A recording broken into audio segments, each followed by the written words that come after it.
जी, बिस्मिल्लाहिर्रहमानिर्रहीम। अस्सलाम वालेकुम।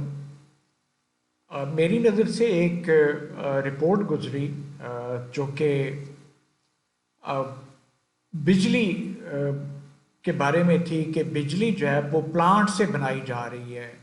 ब्राज़ील की वो रिपोर्ट थी।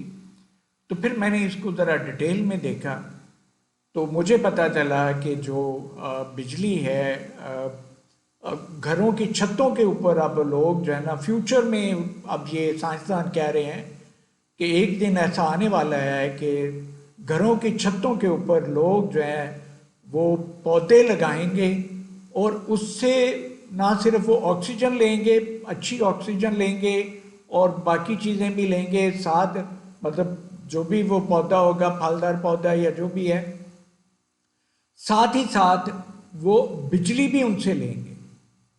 अब ये कैसे पौधे कैसे बिजली बनाएंगे? ये बड़ा ही इंटरेस्टिंग क्वेश्चन था मेरे लिए भी। तो फिर मैंने इसको गौर से जब देखा तो मुझे समझ आई कि वो कैसे बनते हैं। तो ये एक रिपोर्ट मैंने देखी थी। फिर मैंने कहा चलें आज इसके ऊपर ज़रा डिटेल में बात कर लूँ। कुछ मैंने युवास में देखा है, मेरे एक स्टूडेंट भी हैं, वो भी बायोडीज़ल पे काम कर रहे थे। वो उस वक़्त मुझे बहुत ज़्यादा इसकी समझ नहीं आ रही थी कि वो इसमें कामयाब हो पाएंगे या नहीं हो पाएंगे। तो वो लगे हुए थे और शायद अब भी वो कर रहे हैं। और मुझे अब सही तरह मेरी बात में इतनी ज़्यादा उनसे मुलाकात नहीं हुई कि वो कहाँ तक कामयाब हुए हैं, लेकिन वो मैंने रिपोर्ट अभी जो पढ़ा है उसमें तो अ, बहुत अच्छा लिखा हुआ है उसके बारे में भी। तो आज मैं बात करता हूँ कि प्लांट से हम किस किस तरह से, प्लांट्स जो हैं, पौधे जो हैं, हमें किस किस तरह से हेल्प आउट करते हैं या कर सकते हैं बिजली बनाने में। तो ये बहुत इंटरेस्टिंग है।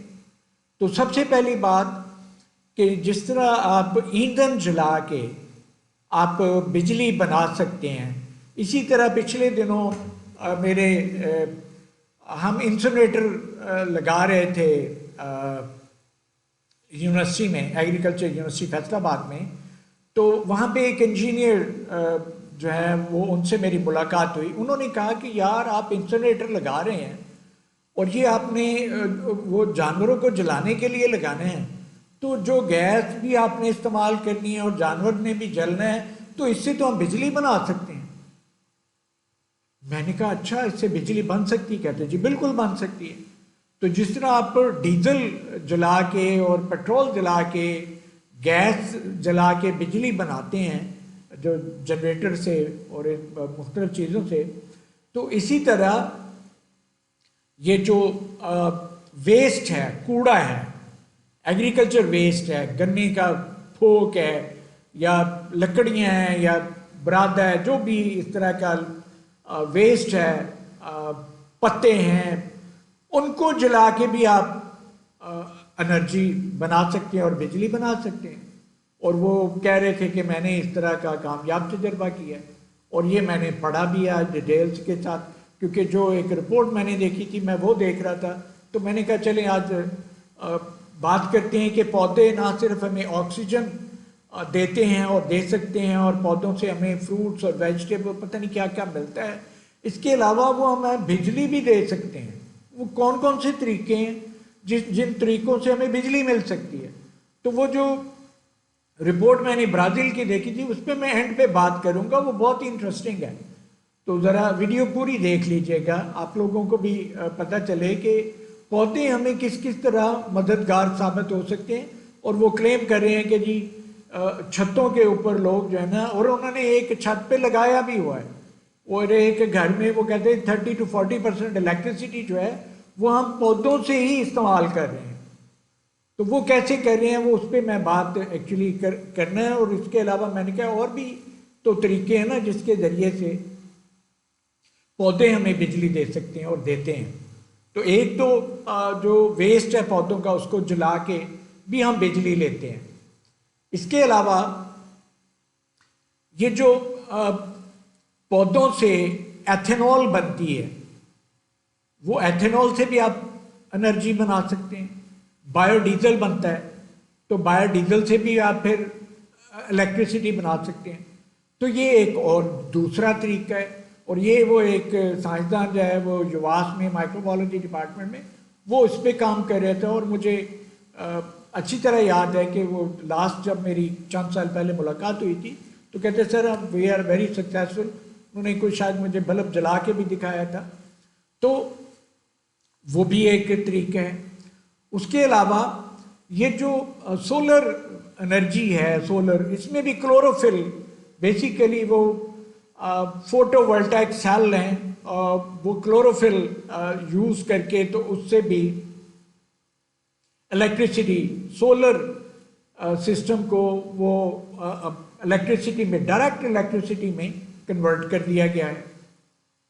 और अब वो जो मैं बात करने जा रहा हूँ, जो असल जिसकी जिसकी वजह से मैंने ये सारी वीडियो बनाई है, बहुत ही इंटरेस्टिंग है।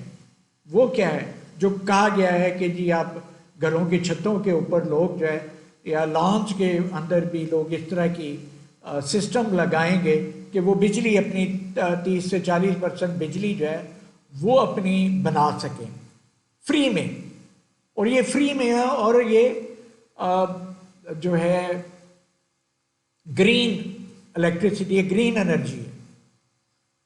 ठीक है, तो ये बहुत बड़ा एक हमारे इशू है कि बगैर किसी चीज़ को जलाए, बगैर किसी चीज़ को उस तरह की एक ग्रीन एनर्जी सोर्सेस की तरफ हम जा रहे हैं। और तो ये है क्या बेसिकली, ये प्लांट जो हैं वो कुछ मादे सक्रीट करते हैं वेस्ट सॉइल के अंदर, ज़मीन के अंदर कुछ मादे, फाजल मादे जो है उनका अखराज करते हैं। और वहाँ पे बैक्टीरिया जो है उन मादों का इस्तेमाल करके उनको इलेक्ट्रॉन में कन्वर्ट करते हैं। उनको क्या करते हैं, इलेक्ट्रॉन में कन्वर्ट करते हैं। और वो इलेक्ट्रॉन को हार्वेस्ट करके बिजली जो है वो बना ली जाती है। तो ये एक तरीका है जिसके वो इलेक्ट्रोड लगे हुए हैं, इलेक्ट्रॉन से वो कनेक्शन होती है और बिजली जो है वो लोग अब 30 to 40% बिजली वो घरों में एक्सपेरिमेंटल जो है वो चल रही है इस वक्त। तो वो मैंने देखी हैं रिपोर्ट्स। तो ये बड़ी एक हैरान कुन थी। मैं आपसे पिक्चर भी दिखाता हूँ इनकी।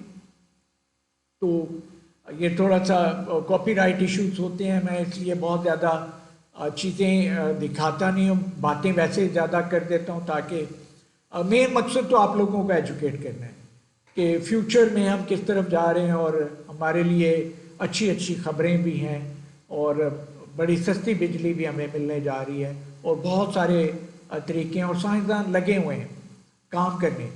तो ये वीडियो बनाने का एक मकसद ये भी है कि हमारे साइंसदान इस तरफ भी आएँ, ये भी सोचें और यहाँ पे काम करना शुरू करें और हम भी अपनी एनर्जी बनाना शुरू करें। तो वो सिर्फ ब्राज़ील में नहीं हो रहा, बहुत सारे मुल्कों में ये हो रही है। ये जो प्लांट के वेस्ट से बैक्टीरिया उसको डिग्रेड करके इलेक्ट्रॉन में कन्वर्ट करता है और एनर्जी जो है बिजली बन रही है। तो ये सिर्फ ब्राज़ील में नहीं हो रहा, बहुत सारे मुल्कों में ये चल रही है रिसर्च और सक्सेसफुली चल रही है और अब वो बड़े बड़े मॉडल्स की तरफ जा रहे हैं। तो उम्मीद है कि आप लोगों को ये वीडियो भी अच्छी लगी होगी और लगेगी इंशाल्लाह, क्योंकि हमें बहुत सारी सस्ती चीज़ें फ्यूचर में हमारे लिए होने जा रही हैं और हम अपनी बिजली खुद ही बना लिया करेंगे। इसमें आप स्टोरेज भी कर सकते हैं फ्यूचर में, तो आप बैटरीज के अंदर स्टोरेज भी कर लें। बैटरीज भी नई नई टेक्नोलॉजी की आ गई हैं और उनकी लाइफ भी 15-15 साल की, 20-20 साल उनकी लाइफ है। तो वो भी और उनकी स्टोरेज कैपेसिटी भी वो 24 आवर तक तो वो आराम से बिजली को स्टोर कर सकती हैं। मतलब वो लंबी स्टोरेज है, ड्यूरेशन भी उनका ज़्यादा है और उनकी होल्डिंग कैपेसिटी भी ज़्यादा है और उनकी लाइफ भी ज़्यादा है। तो वो चीज़ें भी अब आ रही हैं। तो लगता है ये है कि हम बहुत सारी, क्योंकि हमारा बहुत सारा जो बिल है वो तो इलेक्ट्रिसिटी ले जाती है, बहुत सारे काम जो हमारे इलेक्ट्रिसिटी से कनेक्टेड हैं, इवन बिजनेसेस इलेक्ट्रिसिटी से कनेक्टेड हैं। तो मैंने कहा कि ये बहुत सारे लोगों के लिए ये वीडियो जो है वो फ़ायदेमंद होने जा रही है और लोगों में एक खुशी की लहर भी दौड़ेगी कि जिस तरह अब सोलर पैनल लगे हुए हैं, इसी तरह और जो है ना प्लांट से भी हम एनर्जी ले रहे होंगे, हम प्लांट से बहुत सारी और फ़ायदे भी ले रहे होंगे और बिजली भी ले रहे होंगे। तो गौर से वीडियो देखने का बहुत बहुत शुक्रिया। उम्मीद है आपको ये वीडियो पसंद आएगी और आई होगी। प्लीज़ इसको शेयर कर दें और लाइक भी कर दें और चैनल को सब्सक्राइब कर दें। मैं वैसे जनरली ये कहता नहीं हूँ, बहुत कम कहता हूँ, लेकिन कहना पड़ता भी है। तो अगर आप चाहते हैं कि अच्छी अच्छी वीडियोज़, इस तरह की बातें आप तक पहुँचें, तो काइंडली अप्रिशिएट करने का एक तरीका है कि चैनल को सब्सक्राइब कर दें और वीडियो को लाइक कर दें। Thank you very much. इंशाल्लाह फिर आपसे मुलाकात होगी किसी और मौजू के ऊपर बात करते हुए। इंशाल्लाह। अल्लाह हाफ़िज़।